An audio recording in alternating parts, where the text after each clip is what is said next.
அடாவடி பண்ற பசங்க எல்லாரையும் அடக்கிற விதமா 3 மாசமா தண்ணி இல்லாத காட்டுக்கு மாத்துற மாதிரி ஒரு ஐலாண்ட்ல இருக்கிற ஸ்கூலுக்கு டிரான்ஸ்ஃபர் பண்ணி விடுறாங்க. சரி, அடாவடி பண்ற நம்ம பசங்க எல்லாம் 3 மாசத்துல திரும்பி புத்தராயிருவானுங்களான்னு பார்த்தா கிடையாது, அங்க போய் ஜாம்பி ஆகுறானுங்க. எஸ், இது ஒரு ஜாம்பி படம் தான். கண்டிப்பா பயங்கர இன்ட்ரெஸ்டிங்கா இருக்க போகுது. அதனால போய் வீடியோக்கு ஒரு லைக் கொடுத்துட்டு சேனலையுமே சப்ஸ்கிரைப் பண்ணி வைங்க.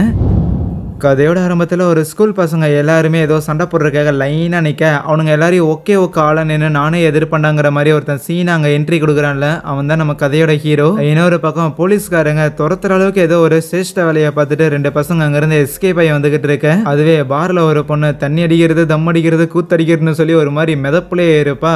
அவ பேரு ஹேனா. போதையில் இருக்கிற பொண்ணு அப்படியே கூட்டிட்டு வந்து கார்ல ஏற்றிடுறாங்க. அந்த பொண்ணோட அப்பா பயங்கர பணக்காரராகிறாரு போல. அடுத்த சீன்லயே ஒரு போட்ல இவங்க 3 பேரையும் திருத்தி ஒரு நல்ல சிட்டிசனா ஊருக்குள்ள அனுப்பி வைக்கிறதுக்காக ஒரு பயங்கர ஸ்ட்ரிக்டான ஒரு ஸ்கூலுக்கு போட் மூலமா கூட்டிட்டு போயிட்டு இருக்காங்க. அந்த ஸ்கூல் ஒரு ஐலாண்ட்ல இருக்க போல. அந்த வெள்ளை ஹூடி போட்டிருந்திருக்கான்ல, அவன் பேரை நம்ம கில்லுன்னு வச்சுக்கலாம். அவன் தான் முதல்ல பேச்ச ஆரம்பிக்கிறான். 3 மாசத்துக்கு அந்த ஜெயில போட்டு நமக்கு கிளப்புக்கு போட மாட்டானுங்க, சரக்கடிக்க விட மாட்டானுங்க, தம்மடிக்க விட மாட்டானுங்க. அடுத்து வர 3 மாசத்தை நம்ம வாழ்க்கையில ஒரு பெரிய வறட்சியில தான் வாழ போறோம் அப்படின்னு அவன் புலம்பிக்கிட்டு இருக்க. அதை கேட்ட ஹேனாக்கும் அதிர்ச்சி. என்னடா பயமுறுத்துறேன்னு. சரி, 2 பேரும் என்னென்ன படிக்கிறாங்க அப்படிங்கறத மாறி மாறி சொல்லிக்கிட்டு கூடவே நம்ம ஹீரோ அங்கதான் உட்காந்துருப்பானா. அவங்ககிட்ட ஹேனா பேசலான்னு பார்த்தா ஹீரோ பையன் பதிலே சொல்லல. இன்னும் சொல்ல போனா திரும்பி கூட பார்க்கல. வாலண்டியரா இறங்கி வந்து நான் பேசுறதே ஆச்சரியம், அப்பவும் கண்டுக்க மாட்டேங்கிறான். இன்னும் மாதிரி இருக்குங்கிற மாதிரி அந்த பொண்ணு ரியாக்ட் பண்ணிட்டு இருக்க. அந்த கில்லுக்கு ஏற்கனவே நம்ம ஹீரோவை பத்தி தெரிஞ்சிருக்கு. ஃப்ரெண்ட் எல்லாம் கிடையாது, கேள்விப்பட்டிருந்திருக்கான். ஈவன் இப்ப கூட இன்னைக்கு கூட்டிட்டு வரக்கு முன்னாடி நேத்து தான் ஏதோ 20 பேர் கூட சிங்கிள்ஸ் போட்டாங்கிற விஷயத்தெல்லாம் சொல்ல, என்னது 20 பேர் அடிப்பானா, பார்க்க வேற நல்லாக்குறானே அப்படின்னு அந்த ஹேனாக்கு ஹீரோ மேல ஒரு கண்ணு. இப்ப அந்த ஐலாண்ட்ல இருக்கிற ஸ்கூலு தான் காட்டுறாங்க. ரொம்ப அமைதியா இருக்குது. ஆபீஸ் ரூம்ல வாத்தியார் அவரோட பூனைக்கு சோறு வச்சுக்கிட்டு இருக்க. உள்ள வந்த சோல்ஜர்ஸ் நம்ம பசங்க எல்லாரையும் உள்ள கூட்டிட்டு வரும்போது ஆக்சுவலி அந்த பிரின்சிபலுக்கு நம்ம ஹேனாவை ஏற்கனவே தெரிஞ்சிருக்கு. உங்க அப்பாவுக்கு நாங்க எவ்வளவு கடமைப்பட்டு இருந்திருக்கோம், அதனால அவரோட பொண்ணான உன்னை நாங்க பொண்ணாட்ட பாத்துக்கிறோம்னு சொன்னா, அவருக்கு எப்பவுமே காசு தானே ரொம்ப முக்கியம், நீங்க எதுக்கு ஓவர் ரியாக்ட் பண்றீங்கன்னு கேட்கக்குள்ள, அப்படிலாம் நீ பேசக்கூடாது ஹேனா குட்டி. உங்க அப்பா ஒரு பொலிட்டீஷியன், ராவும் பகலுமா மக்களோட நல்லதுக்காக சிந்திக்கிற ஒருத்தர். யாரு? எங்க அப்பா தானே, நல்லா சிந்திப்பான் அப்படிங்கிற மாதிரி ஒரு மாதிரி நக்கலா தான் இருப்பாளா. அடுத்து அந்த கில்லு கிட்ட போயிட்டு மௌனி அவன் பேர் என்னடான்னு கேட்கும்போது அவனும் பேரெல்லாம் சொல்றானா. ஓ, நீ இந்த திருட்டு பையன் இல்ல, உங்களை மாதிரியான திருட்டு பசங்களுக்கு எல்லாம் எதுக்குடா ஸ்கூல் அப்படின்னு ஒரு கேவலமா பேசும்போது அதுக்கு ஹீரோ அதே கேள்விதான் எனக்கும், எதுக்கு எனக்குலாம் இந்த ஸ்கூலு, என்னோட பெர்மிஷனே இல்லாம வம்படியா எதுக்கு நீங்க தேவையில்லாம என்ன கூட்டிட்டு வந்திருக்கீங்க அப்படின்னு கேட்கக்குள்ள நம்ம ஹீரோ பேசுற இந்த தோரணையே பயங்கர திமிராதான் இருக்கும். அந்த பிரின்சிபலும் உன்ன மாதிரியான அகராதி பிடிச்சவங்களை அடக்கிறதுக்காக தானே இந்த ஸ்கூலே இருக்குது, இந்த ஸ்கூலை பொறுத்த வரைக்கும் நான் தான் ராஜா, அதனால பொத்தனாப்புல போய் படிப்பீங்களாமான்னு அவங்களை அனுப்பி வைக்கும் போது அந்த ஹேனா பொண்ணு இருக்கிறாள். ஸோ அவளை மட்டும் தனியாக கூப்பிட்டு, அப்புறம் குட்டி பாப்பா நீ அந்த பிக்காளி பசங்க மாதிரி 3 மாசம்லாம் இருக்க போறது கிடையாது, ஒரே வாரம் தான், உன்னை நீட்டா பேக் பண்ணி திருப்பி நாங்கள் அனுப்பிடுவோம். அது வரைக்கும் நீ இந்த ஸ்கூல்ல ரொம்ப கம்ஃபர்டபுளா என்ன வேணாலும் பண்ணலாம், சரியா? வேணும்னா உனக்கு ஏதாவது கம்ப்யூட்டர் இது யூஸ் பண்ணணும்னு தோணுச்சுன்னா என்னோட கம்ப்யூட்டர் இங்கே தான் இருக்கு, நீ யாருக்கும் தெரியாம வந்து பயன்படுத்திக்கலாம், இந்த சீக்ரெட் நமக்குள்ளே இருக்கட்டும். ஆனா அதுக்கு ஹேனா நான் செப்பரேட்டா எந்த ஒரு ஸ்பெஷலான ட்ரீட்மெண்ட்டையும் கேட்கலையேன்னு சொல்லக்கொள்ள, நீ கேட்கலினாலும் பரவாயில்ல, கொடுக்க வேண்டியது என்னோட கடமை.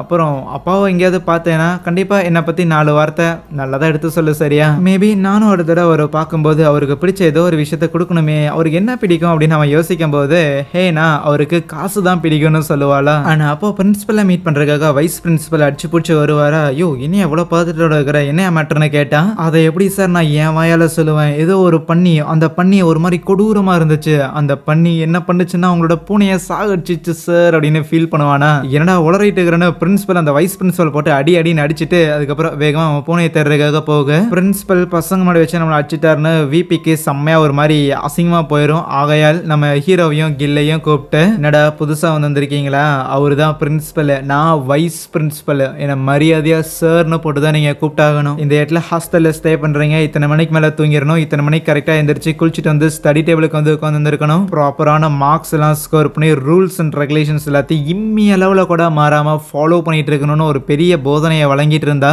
ஊடாயில அந்த ஹேனா சில கவுண்டர்லாம் கொடுக்க எவ்வளவோ முயற்சி பண்ணுவா. ஆனா அந்த விபி அவளை கண்டுக்கவே இல்லை. எங்க பிரின்சிபலும் வேகமா வந்திருப்பாரா. ஆல்ரெடி அங்க சில பேர்லாம் இருப்பாங்க. இதோ அங்கதான் சார், அந்த புதருக்குள்ளதான் உங்க பூனைய அந்த பண்ணி உங்க பூனையை இழுத்துட்டு போச்சு சார்னு சொல்லக்குள்ள அந்த பிரின்சிபலும் கோவத்துல அங்க இருக்கிற சோல்ஜரோட கன்னை வாங்கி அந்த புதர்ல சில மூமெண்ட்லாம் தெரியற மாதிரி இருக்கும், அதை நோக்கி அவரு ஃபயரும் பண்ணுவாரா. அதுக்கப்புறம் அந்த மூமெண்ட் இல்லாம இருக்க, சரி கழுத போய் தொலைதுன்னு அங்கிருந்து கிளம்பிடுறாங்க.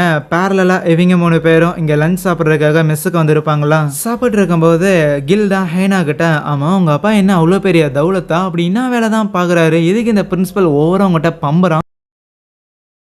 எங்க அப்பாவா, எங்க அப்பா அடுத்தவனோட வாழ்க்கையை கெடுக்கிறாருன்னு சொல்லும்போது இவங்களுக்குலாம் சிரிப்பு வந்துடும். பட் புரியுது, ஓகே ஒரு பொலிட்டீஷியனா இருக்கிறாருன்னு. என்னதான் எங்க அப்பாவை அசிங்கமா பேசினாலோ எனக்கு அந்த மாதிரி ஒரு அப்பா கிடைச்சிருந்துருக்கலாம், காசு நிறையா அப்படிங்கிற மாதிரி நம்ம கில் லைட்டா பொறாமப்படுவான். இங்க பிரின்சிபல்லாம் அவருடைய இறந்து போன பூனையோட பாடியை கண்டுபிடிச்சிட்டாங்க போல. அதை ப்ராப்பரா அடக்கம் பண்ணிட்டு ஒரு மாதிரி அழுதுகிட்டே இருப்பாரா. பிரின்சிபல் அழுகிறாருன்னு வேற வழி இல்லாம கூட இருக்கிற அந்த விபி அப்புறம் 2 வாத்தியாருங்கன்னு சொல்லி அவங்களுமே வந்து அங்க ஆக்டிங்க போட்டுக்கிட்டு இருப்பாங்க அழுகிற மாதிரி. அதுவே அந்த சோல்ஜர் பைக்ல அந்த ஸ்கூல்ல இருந்து வந்துகிட்டு இருக்கும்போது அப்போ அங்க ஏதோ ஒரு பைப்ல இருந்து ரத்தமா இல்லனா கெமிக்கலா அப்படின்னு தெரியல, பட் சம்திங் அங்க ஏதோ ரெட் கலர்ல இருக்கிறத அவர் பாக்குறாரு. அதனால அதை பெருசா எடுத்துக்காம அங்க இருந்து போக அப்போ அங்க இருக்கிற புல்லுக்கு நடுவுல சம்திங் ஏதோ ஒரு உருவம் ஒண்ணு நகர்ற மாதிரி தெரியுது. ஹாஸ்டல் ரூம்ல அந்த கில் இருக்கிறான்ல, அவன் ஜாலியா படுத்துட்டு அவன் பாட்டுக்கு பாட்டு பாடிக்கிட்டு இருப்பானா. பாட்டை பொறுத்து கொள்ள முடியாம அந்த ஹாஸ்டல்ல இருக்கிற ஒரு டான் பையன் கில் கிட்ட வாயை பொத்திட்டுறா அப்படின்னு மிரட்டிட்டு போவானா. எங்க அப்பா சொன்னாலே கேட்க மாட்டேன், நீ யாரா இசுக்கேன்னு நம்ம கில் நக்கல் பண்ணக்குள்ள அந்த டானுக்கு கோவம் வந்து நம்ம கில்ல இழுத்து வச்சு அடிக்க ஆரம்பிக்கிறானா. வேற வழி இல்லாம அந்த சண்டையை விளக்குறது மட்டும் இல்லாமல் அந்த டானோட கழுத்தையும் பிடிச்சி நம்ம ஹீரோ நரிக்க ஆரம்பிக்க,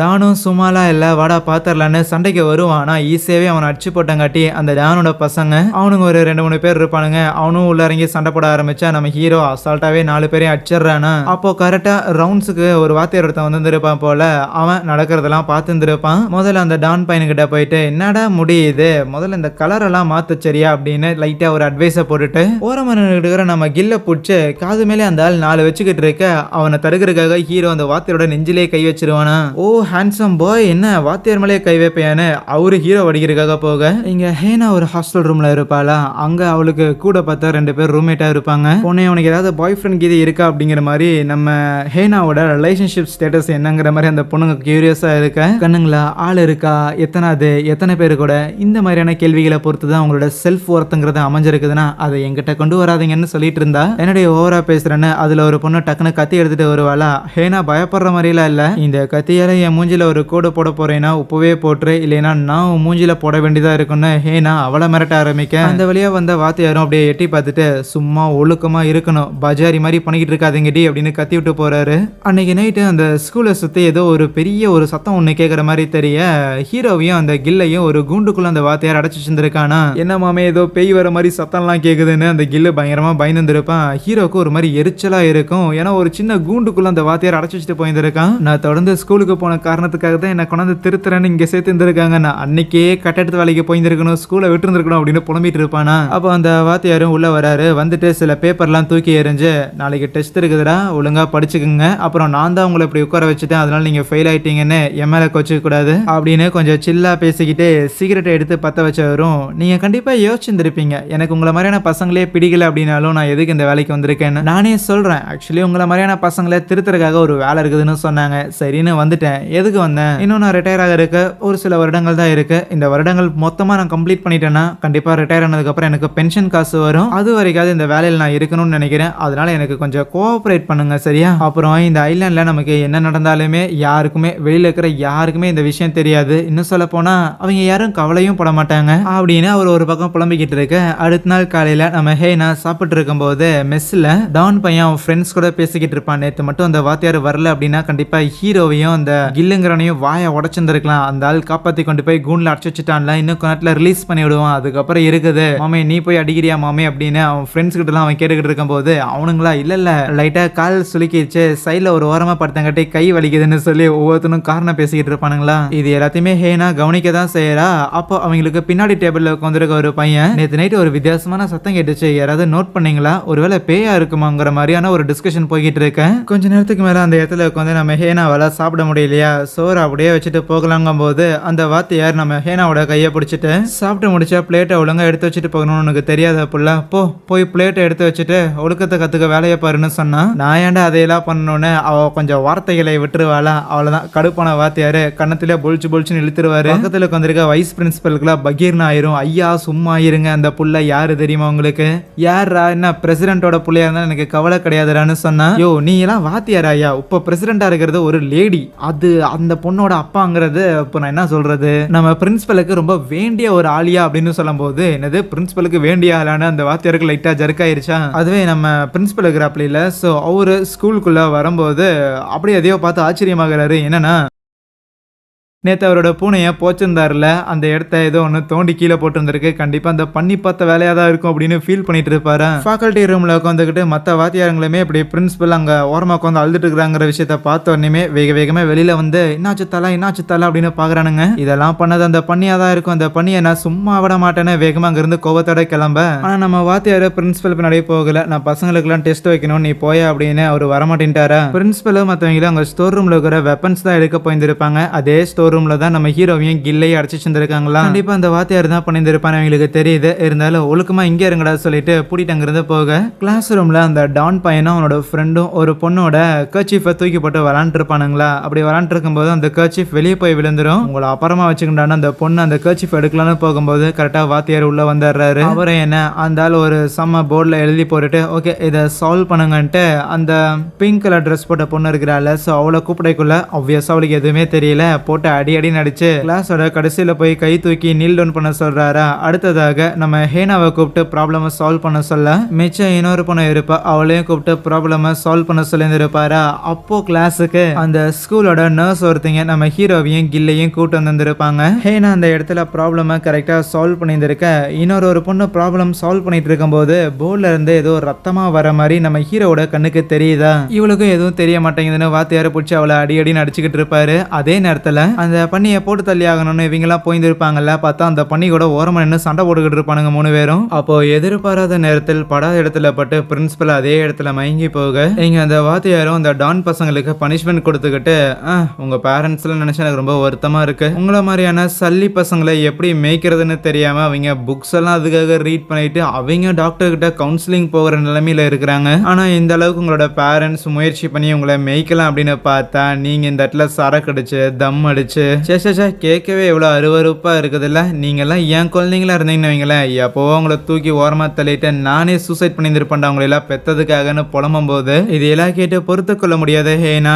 ஏன் அப்படி நீங்க பேசிட்டு இருக்கிறீங்க, நீங்களா ஒரு வாத்தியாரான்னு கேட்கும் போது, ஆமா நான் ஒரு வாத்தியார் தான், உனக்கு அதுல என்ன சந்தேகம், அப்புறம் உனக்கு என்ன இவ்வளவு திமிர் இருக்கு, உங்க அப்பா ஒரு அரசியல்வாதிங்கிறங்காட்டி தான் உனக்கு இவ்வளவு திமிர் இருக்குதோ, எங்க அப்பாவுக்கும் நான் இப்படி பேசுறதுக்கும் எந்த ஒரு சம்மந்தமும் கிடையாது, அப்புறம் உங்களுக்கு நீங்க ஒரு வாத்தியாரே இல்லை, உங்களுக்கு எந்த ஒரு திறமையும் இல்ல, ஸ்டூடெண்ட்ஸை எப்படி ட்ரீட் பண்ணணுங்கிற ஒரு பேசிக் கூட தெரியாம இருக்கிற எல்லாரும் மேலேயே கை வைக்கிற ஒரு ஆள் தானையா நீன்னு கேட்டேன். கண்டுபிடிச்சிட்டாடா கழுத, இங்க பாரு இந்த ஸ்கூல்ல யார் யாருக்கு ஒழுக்கம் இல்லையோ அவங்களுக்கு மட்டும்தான் நான் பனிஷ்மெண்ட் தரனே தவிர வேற யார் மேலே கை கூட வைக்கிறது கிடையாது, இதுக்கு மேலே பேசிக்கிட்டு இருக்க முடியாதுன்னு ஹேனா அங்க இருந்து போக பார்க்கும்போது அவன் முடியா பூச்சி இழுத்து வச்சு கண்ணத்து மேலே 4 பொல்ச்சுன்னு வைக்கிறான். ஹீரோ பையன் வாத்தியார் அடிக்க வாத்தியார் அங்க இருக்கிற ஒரு டெஸ்கை ஹீரோ மேல தள்ளி விட்டுருவான். பயங்கரமா அடி வாங்கிட்டான் போல. கிறக்கத்துல இருக்கிற ஹீரோவோட மண்டையை பிடிச்ச டேபிள்ல அடி நடிச்சுக்கிட்டு இருக்கிறேன். அந்த டான் பசங்க இருக்கிறானுங்களே அவனுக்குமே கோவம் வரதான் செய்யுது. என்னடா ஹீரோ பையா ஹீரோயிசம் காட்டுறையாடான்னு அவனை கீழே தள்ளி போட்டு நெஞ்சு மேல ஏறி மூச்சுக்கிட்டு இருக்க, போதுண்டான்னு கில் அங்க இருக்கிற ஒரு சேரை தூக்கி அந்த ஆளோட மண்டையிலே அடிச்சிடறான். கட் பண்ணா நர்சிங் ரூம்ல நம்ம பிரின்சிபல் இருக்கிறார்ல, ஸோ அவரை தூக்கிட்டு வந்து படுக்க போடுவாங்க. என்னன்னா அவருக்கு முதல்ல அடிபட்டுருச்சு, ஆனா அடிபட்டு கீழே விழுந்தவரை அந்த பண்ணி அட்டாக்கும் பண்ணி வச்சாமா. உடனே அவருக்கு ட்ரீட்மெண்ட் பாருங்க ஏதாவது பண்ணுங்கன்னு அவரு நர்ஸ் கிட்ட புலம்பிக்கிட்டு இருக்க, அப்பதான் அந்த வைஸ் பிரின்சிபல் பக்கத்துல யாரோ ஸ்ட்ரெச்சர்ல படுத்துருக்கிறத கவனிக்கிறாரு. அது நம்ம வாத்தியாரா தான் இருக்கும், தலையில கட்டு போட்டிருந்திருப்பானா. சோடாபுட்டி வாத்தியாருமே பிரின்சிபலை ஹாஸ்பிட்டல் கூட்டிட்டு போறதுக்காக ஏதாவது ஹெலிகாப்டருக்கு இது வர வைக்கலாம் அப்படின்னு கான்டாக்ட் பண்ணிக்கிட்டு இருந்தா, அப்ப பிரின்சிபல் அவர் பாட்டுக்கு எந்திரிச்சு உட்கார்றாரு. நான் ஆபீஸ் ரூம் போகணும் அப்படின்னு அவர் ஒரு மாதிரி சொல்ல, சரின்ட்டு அவர் அப்படியே பெட்ல இருந்து தூக்கிட்டு போறாங்க. அப்போ அவரோட பெட்ல பார்த்தா ஒரே ரத்தக்கரையா இருக்கு. இந்த பிரின்சிபல் அட்டாக் பண்ண அந்த பண்ணி இருக்குதுல்ல, சோ அதோட உடம்புல இருந்து இப்படிதான் ரத்தம் வலிஞ்சுக்கிட்டே இருக்குது. இங்க பிரின்சிபல் அவரோட ரூம்ல உட்கார வச்சுட்டு மெடிக்கல் சப்போர்ட்டுக்காக ஏதாவது ஹாஸ்பிட்டல்ல கான்டாக்ட் பண்ணலான்னு பார்த்தா அவங்களோட எந்த ஒரு மொபைலும் ஒர்க் ஆக மாட்டேங்குதா. சரி தலைவன் தூங்கிட்டோன்னு மியூசிக்கை ஆன் பண்ணிட்டு வெளியில வரும்போது அந்த நர்ஸும் டிடிடி இன்ஜெக்ஷன்ல எட்டு வருவாங்க போல. நர்சிங் ரூம்ல இருந்து அந்த வாத்தியார் இருக்கிறான்ல அவனும் கண் வெளிச்சு அங்க இருந்து எந்திரிச்சு வர, இன்னொரு பக்கம் அந்த பிங்க் துணி போட்ட பொண்ணோட கர்ச்சீஃபை வெளியில தூக்கி எறிஞ்சிருப்பானுங்கல்ல, அதை அவ எடுக்க வரும்போது சைட்ல பிரின்சிபலோட ஆபீஸ் தான் இருக்கும். உள்ள பிரின்சிபலுமே ஒரு மாதிரி ஏதோ ஜாம்பி மாதிரி மாறிட்டு அங்க நிக்கிற நர்ஸ் அட்டாக் பண்றதுக்காக போக, இவ்வளவு ஜன்னல்லாம் தட்டி பாப்பா, ஆனா உள்ள பாட்டு ஓடிட்டு இருக்கிறங்காட்டி எந்த ஒரு சத்தமும் கேட்காது.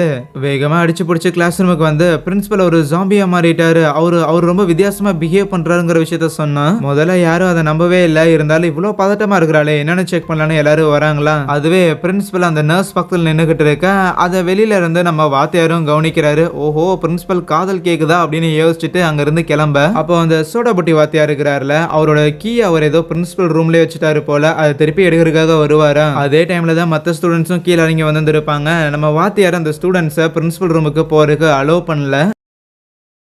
பசங்களா இந்நேரத்துக்கு நீங்க அங்க போகிறதுங்கிறது சரியா இருக்காது, வாங்க நம்ம எல்லாரும் கிளாஸுக்கு போகலாம் அப்படின்னு கூப்பிட்டாலும் ஹீரோலா ஓவரா அந்த வாத்தியார்கிட்ட தொகிரிட்டு இருப்பானா. அவ்வளவுதான், வாத்தியார் ஹீரோ அடிச்சு போட்டுட்டு அதனால ஒழுங்காவே இருக்க முடியாதாடா அப்படின்னு திட்டிக்கிட்டு இருக்க பிரின்சிபல் ரூமுக்குள்ள சாவி எடுக்க போன அந்த சோடாபுட்டி வாத்தியார் இருக்கிறாருல, அவரு ஒரு மாதிரி ரத்த கலரியா வெளியில வராரா. பின்னாடியே அந்த நர்ஸ் ஒரு மாதிரி ஜாம்பி மாதிரி மாறிட்டு இவங்கள சேஸ் பண்ண ஆரம்பிக்க உட்ரா ஜூட் அங்க இருந்து எஸ்கேப் ஆயிடுறாங்க. மெஸ்ல வைஸ் பிரின்சிபல் சாப்பிட்டு இருக்கும் போது அந்த நர்ஸ் அங்க உள்ள வருவாங்களா, அவள்தான் அவங்க கிட்ட இருந்து விபி எஸ்கேப் ஆயிடுறான். ஆனா அங்க இருக்கிற சமையல்கார லேடி அந்த நர்ஸ் கிட்ட மாட்டிக்க விபி வெளியில வரும்போது கரெக்டா பசங்களும் அங்க வந்துருப்பாங்களா. என்ன நடக்குது, அதாவது ஜாம்பி அட்டாக்கான்னு சொல்லிட்டு அந்த ஜாம்பிஸ் கிட்ட இருந்து எஸ்கேப் ஆகிறதுக்காக ஒரு ஸ்டோர் ரூம் மாதிரி இருக்கும், அங்க போய் ஒளிஞ்சுக்கிறாங்க. ஓகே, இப்போதைக்கு இந்த ஸ்கூல்ல இருக்கிறவங்க ஜாம்பி மாதிரி பிஹேவ் பண்றாங்கன்னா நம்ம எஸ்கேப் ஆகிறதுக்காக இங்க பக்கத்துல இருக்கிற வேர் ஹவுஸுக்கு போனா தப்பிக்கலாம் அப்படின்னு சொல்லிட்டு அந்த டான் பையன் கிட்ட டே இந்த மாதிரி பிரின்சிபல் ஆபீஸ்ல ஒரு செல்போன் ஒன்று இருக்கு, அதை போய் எடுத்துட்டு வா, நீ தான் தைரியசாலி ஆச்சுன்னு சொன்னா. நான் ஏன்டா போய் எடுத்துட்டு வரணும், உனக்கு வேணா நீ போய் எடுத்துட்டு வானே வைஸ் பிரின்சிபல் மரியாதையே இல்லாம பேசிக்கிட்டு இருப்பானா.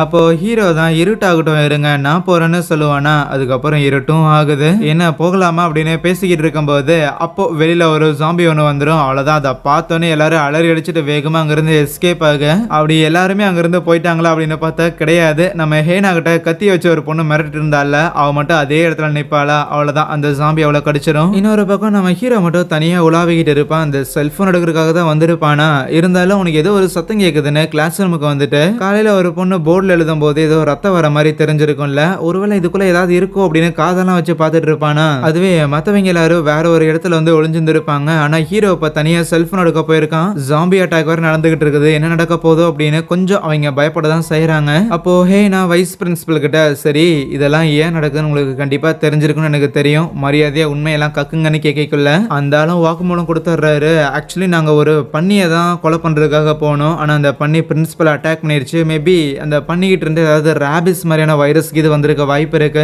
இப்படி ஒரு பண்ணி தான் ஸ்கூலை சுத்தி இருக்கிற காட்டுக்குள்ள உலாவிட்டு இருக்குதுன்னா அன்னைக்கு நைட்டு நாங்க முத நாள் வந்த நைட் அன்னைக்கு கூட சில சத்தம்லாம் கேட்டுச்சு, அது இந்த பண்ணியா தான் இருக்குமா அப்படின்னு கில்லும் கேட்டுக்கிட்டு இருக்க. இருந்தாலும் அவங்க எல்லாருக்கும் இருக்கிற கேள்வி முதல்ல இந்த பண்ணிங்கிறது எங்கிருந்து வந்துச்சுன்னு. அதுக்கு வைஸ் பிரின்சிபலே பதிலும் சொல்றான், ஆக்சுவலி அந்த பண்ணிங்கிறது எங்கிருந்தும் வரல, அந்த பண்ணிங்கிறது எப்பவுமே இதே ஐலாண்ட்ல தான் இருந்திருக்கு. ஆனா அந்த பண்ணிகளோட எண்ணிக்கைங்கிறது ரொம்ப அதிகமா இருக்கிற காரணத்தாலே கவர்மெண்ட்டே அந்த பண்ணிகள் எல்லாத்தையுமே ஒரு குழிக்குள்ள போட்டு லைக் எல்லாத்தையுமே சாகடிச்சிட்டாங்க. அப்படி உயிரோட அந்த பண்ணிகள் எல்லாத்தையும் இதே இடத்துல புதைச்சிருந்திருக்கு. அதோட அலறல் சத்தத்தோட அந்த பண்ணிகள் எல்லாமே உயிரோட இறந்து போயிருந்திருக்கும். அந்த பண்ணிகளோட குரோதம் அதோட இறப்புகள் தான் இயற்கையாவே இந்த மாதிரி ஒரு பர்டிகுலர் வைரஸை அவங்களுக்குள்ளேயே டெவலப் பண்ணி இறந்து போன அந்த பண்ணிகள் இப்போ உயிரோட ஒரு ஜாம்பி மாதிரி அலையுதோன்னு சொல்லக்குள்ள, அப்படின்னா அந்த பண்ணி நம்மளே கிடைச்சதுன்னா நம்மளும் என்ன ஜாம்பி ஆயிருமான்னு அந்த பிங்க் துணி போட்ட பொண்ணு சொல்லிக்கிட்டு இருப்பாளா. இல்ல கண்டிப்பா நம்மளால இங்க இருந்து எஸ்கேப் ஆக முடியும், என்னதான் இதுக்கு முன்னாடி இங்க இருந்தவங்க பண்ண செயலுக்கான விளைவுகளா இது இருந்தாலும், இது மோசமான செயலா இருந்தாலும் எப்படியாவது இங்க இருந்து தப்பிக்கணும்னு சொல்லக்குள்ள அதுக்கு அந்த டானும்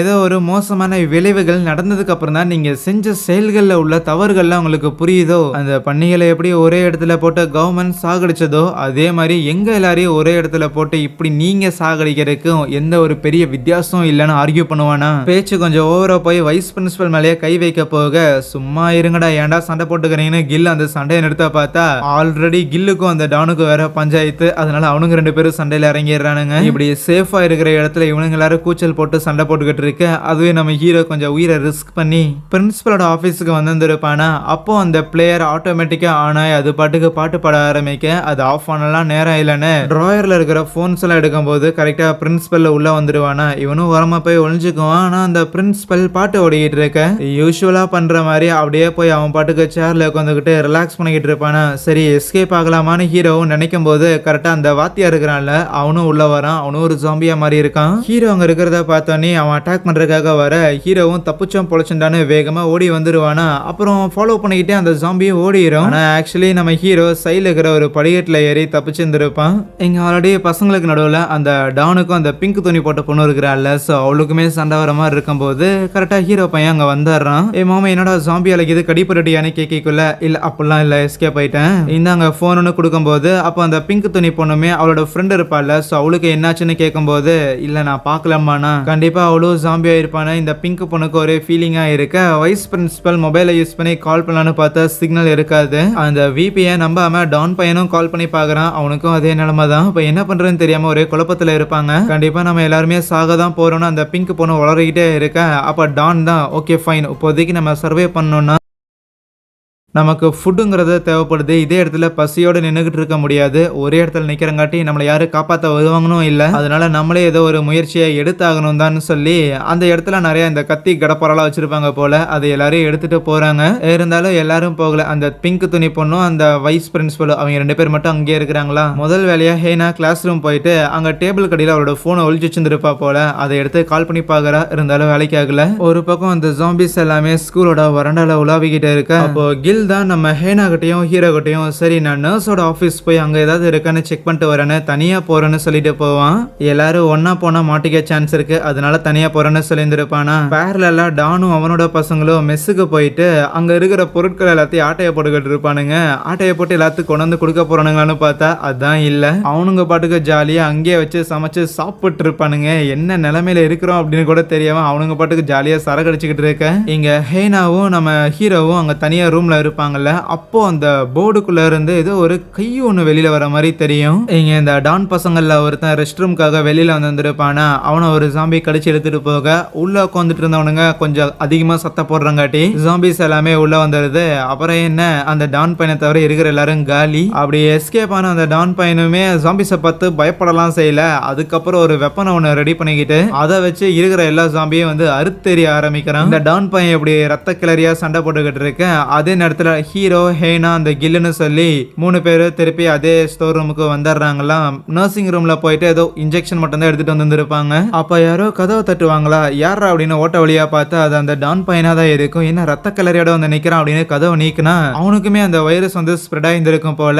பின்னாடியே அந்த பிரின்சிபலும் வந்திருப்பான். வைஸ் பிரின்சிபல் போய் பிரின்சிபலை சமாளிக்கலாம் அப்படின்னு பார்த்தா இல்ல வேலைக்கு ஆகல. அதே நேரத்துல அந்த டான் பையனை அப்படியே பிடிச்சி உட்கார வச்சு அவனுக்கு ஊசியை போட்டு அவனை சரியாக்கிடலாம் அப்படின்னு பசங்க ட்ரை பண்ணும்போது விபியை அடிச்சு போட்டுட்டு அந்த பிரின்சிபல் கொஞ்சம் சரியான டான் பையனை எக்ஸ்ட்ராவா கடிச்சு ஜாம்பியை மாத்தி விட்டுருவான். அப்புறம் என்ன இந்த கலவர சத்தம் கேட்டு இருக்கிற மற்ற ஜாம்பிஸ் எல்லாமே உள்ள வந்துடும். வந்தது அந்த பிங்க் கலர் பொண்ணு இருக்கிறாள். ஸோ அவளை பிடிச்சி இருக்கிற எல்லா ஜாம்பியுமே ஒன்னா சேர்ந்து கடிக்குது. ஹேனாவும் முடிஞ்ச அளவுக்கு அவகிட்ட இருக்கிற வெப்பனை யூஸ் பண்ணி சண்டை போட்டுக்கிட்டு இருக்க நம்ம கில்ல ஒரு ஜாம்பி கடிக்க பார்க்கும்போது அதோட கண்ணெல்லாம் அவன் நோண்டி எடுத்துருவான். இருந்தாலுமே அது அவனை விடுற மாதிரி இல்ல. இப்படி ஒரு பெரிய பிரளயமே போய்கிட்டு இருக்க அப்ப அந்த சோல்ஜர் இருக்கிறாருல அவரு அப்பதான் வண்டி எடுத்துட்டே வராரு ஸ்கூலுக்கு. என்ன ஸ்கூல்ல லைட்டும் போடல யாரும் இருக்கிற மாதிரி தெரியல. என்ன கன் எடுத்துட்டு அப்படியே பாதுகாப்பா வந்துகிட்டு இருக்கேன். அந்த ஸ்டோர் ரூம்ல இருந்து ஹீரோ ஹேனா அப்புறம் அந்த ஃப்ரெண்டு பையன் கில் இருக்கிறான்ல இவங்க 3 பேர் மட்டும் எஸ்கேப் ஆகி வந்திருப்பாங்களா. கிரவுண்ட்ல இருக்கிற பிரின்சிபலோட காரை எடுத்துட்டு கிளம்பலாம் தான் வந்திருப்பாங்க. அப்ப அங்க இருக்கிற ஒரு ஜாம்பியை பார்த்துட்டு சரி நீங்க 2 பேர் முதல்ல போய் காரை எடுங்கன்னு நம்ம ஹீரோ பின்னாடி போய் அந்த ஜாம்பியை அடிச்சு காலி பண்ணிட்டு கடைசி அவனும் ஓடி போய் கார்ல ஏறிக்கலான்னு பாக்கக்குள்ள அந்த வாத்தியா இருக்கிறான்ல அவன் நம்ம ஹீரோவை இழுத்து போட்டு அடிக்க ஆரம்பிச்சிடறான். கடிக்க ட்ரை பண்றான். கில்லுமே ஹீரோவை காப்பாத்துறதுக்காக அந்த வண்டியை வேகமா எடுத்துட்டு போய் ஒரு யூட்டனை போட்டு வரலான்னு பார்த்தா மத்த பசங்களாம் ஜாம்பியா இருப்பானுங்களே அவனுங்களாம் கடிக்கிறதுக்காக வரானுங்களா. இப்படி அந்த ஜாம்பிஸ் பண்ண கலவரத்துல அந்த கார் அப்படியே ஆக்சிடென்ட் ஆயிடும். அப்படி ஆக்சிடென்ட் ஆனதுல அந்த ஹேனா இருக்கிறாள். சோ அவளை கடிக்கிறதுக்காக ஒரு ஜாம்பி துரத்த ஆரம்பிக்க நம்ம ஹீரோ அங்க இருக்கிற ஒரு கோடாரை எடுத்து அந்த வாத்தியார் ஜாம்பியை வந்து அச்சு காலி பண்ணிடுறான். மண்டையை புலந்தாடுறான். சரி கார் ஆக்சிடென்ட் ஆச்சு. ஹேனாக்கும் கில்லுக்கும் என்னாச்சுன்னு போய் பார்த்தா 2 பேரையும் உள்ள இல்ல. ஆனா அந்த கில் இருக்கிறான்ல சோ அவன் கார் பக்கத்திலே உட்காந்து இருப்பான். அவனை ஏற்கனவே ஒரு ஜாம்பி கடிச்சிருக்கும் போல. மச்சான் எனக்கு ஜாம்பியாக வெறுப்பம் இல்லடா, உன் கூட உயிரோட ஒன்னா இங்கிருந்து தப்பிக்கணும் அப்படின்னு நான் விருப்பப்பட்டேன். இருந்தாலும் பரவாயில்ல, என்ன நீ இங்கேயே கொன்று எனக்கு எனக்கு ஜாம்பியாக இருக்க வெறுப்பம் இல்லடா. நான் பயங்கரமா கதறி அழுதுகிட்டு இருப்பானா. நம்ம ஹீரோக்கும் என்ன பண்றதுன்னு தெரியல, அவனை கொன்றலாமா வேணாமான்னு சொல்லி ஒரு குழப்பத்திலேயே இருக்க. அதுக்கப்புறம் அங்க இருந்து போகும்போது அந்த ஹேனா பொண்ணு இருக்கிறாள், அவ வேகமா ஹீரோவை கடிக்கிறதுக்காக வருவாள. முடிஞ்ச அளவுக்கு அவளை தடுத்து விடுறதுக்காக அவளை கொலை பண்ண வேணாம் அப்படின்னு தான் ஹீரோ நினைப்பான். இருந்தாலும் டக்குன்னு அவளை அப்படியே கட்டி அணைக்க அந்த பொண்ணு அவ்வளவு நேரம் கடிக்கணும் அப்படின்னு நினைச்சுக்கிட்டு இருந்தவ கொஞ்சம் காம் ஆகுற மாதிரி தெரியுமா. என்னடா ஜாம்பி வைரஸை காதல் மூலமா கண்ட்ரோல் பண்ணிட்டாங்களா அப்படின்னு லைட்டா கிரிஞ்சாக இருக்க முன்னாடியே அந்த சோல்ஜர் ஹேனாவோட நெத்தி பொட்டுலயே ஷூட் பண்ணி அவளை காலி பண்றாரு. ஐயோ உனக்கு காப்பாத்துறதுக்கு வேற ஆளே கிடைக்கலையாயான்னு நம்ம ஹீரோ ஹேனா இறந்து போன நினைச்சு ஃபீல் பண்ண, அதுவே அந்த சோல்ஜரையுமே இன்னொரு ஜாம்பி வந்து கடிக்குது. கட் பண்ணா ஹீரோ பையன் அந்த சோல்ஜருக்கு இருக்கிற கன்னை எடுத்துட்டு நேரா அவனோட கிளாஸ் ரூமுக்கு வரான். அவன் கிளாஸ் ரூமோட போர்டுல ஏதோ நிறைய ஆன்மாக்களோட தலைகள் எல்லாம் அந்த போர்டை விட்டுட்டு வெளியில வர மாதிரி தெரியுமா. அது எல்லாத்தையுமே அவன் தொடர்ந்து ஷூட் பண்ணிட்டு என்னைக்குதான் இந்த ஸ்கூலுங்கிற கான்செப்ட் பசங்களோட நல்லிணக்கத்துக்காக இருக்க போகுதுன்னு அந்த போர்டையை அடிச்சு உடைச்சாடுறான். அப்படியே அடுத்த நாள் காலையிலயும் ஆகுது. இறந்து போன ஹேனாக்கு அந்த இடத்துல ஒரு கல்லறையெல்லாம் செட் பண்ணி அவளுக்காக ப்ரே பண்ணிட்டு ஏதோ ஒன்று அந்த ஸ்கூல்ல இருந்து சங்கிலி போட்டு இழுத்துட்டு வரானா. அந்த போட்ல தானே இந்த ஐலாண்டுக்கே வந்திருந்தாங்க. அதே போட்ல ஹீரோ மறுபடியும் சிட்டிக்கு என்டர் ஆகுறான். சிக்னல்ல ஒரு வண்டி கூட இல்லாம இருக்க. முத நாள் எந்த கூண்டுக்குள்ள அந்த வாத்தியார் ஹீரோவையும் கில்லையும் அடைச்சு வச்சானோ அதே கூண்டுக்குள்ள கில்ல ஒரு ஜாம்பியை அடைச்சு வச்சு ஹீரோ பையன் கூட்டிட்டு வர, அவன் பின்னாடி இன்னும் ஏகப்பட்ட ஜாம்பி வந்துகிட்டு இருக்கும். ஊருக்குள்ள அவுழ்த்து விட்டுட்டான் போல. சொல் பேச்சு கேட்காம அடாவடி பண்ணி சுத்தி எடுக்கிற பையனுக்கு ஊருக்குள்ள ஜாம்பியை கொண்டு வந்து விடணுங்கிறத தவிர வேற என்ன ராக்கெட் சயின்ஸா பண்ண போறாங்கிற மாதிரி காமிச்சு அங்கே இந்த ஒரு படத்தையும் முடிக்கிறாங்க. ஆக்சுவலி அந்த பணிகளுக்கும் இந்த ஸ்கூல் பசங்களுக்கும் ஒரு சின்ன பேரலல் மாதிரி இருக்கும். எப்படி அந்த பணிகள் எல்லாத்தையும் கதற சாகச்சதுக்கு அப்புறம் வைரஸ் மூலமா திருப்பி வந்துச்சோ அதே மாதிரி ஊருக்குள்ள அடாவடி பண்ணி சுத்திட்டு இருக்கிற பசங்களை திருத்துறோம் அப்படின்னு ஒரு இடத்துல கொண்டு போய் போட்டு அந்த இடத்துல மேலும் மேலும் டார்ச்சர் பண்ண காரணத்தால இந்த பன்னிகள் ஹியூமன்ஸ் மேல ரிவெஞ்ச் வாங்கின மாதிரியே இப்ப இந்த அடாவடி பசங்களும் மனிதர்களை ரிவெஞ்ச் வாங்க வராங்கிற மாதிரி தான் கதை முடிஞ்சிருக்கும். கொஞ்சம் ஒரு மாதிரி இருந்தாலும் கதையை கேட்கறதுக்கு இன்ட்ரெஸ்டிங்கா இருந்திருக்கும்னு நினைக்கிறேன். எனிவேஸ் வீடியோ பிடிச்சிருந்துச்சுன்னா மறக்காம இந்த வீடியோக்கு ஒரு லைக் கொடுத்துட்டு இதே மாதிரியான படங்களை தொடர்ந்து பார்க்கறதுக்காக சேனலையுமே சப்ஸ்கிரைப் பண்ணி வச்சுக்கோங்க. சரி, தேங்க்யூ.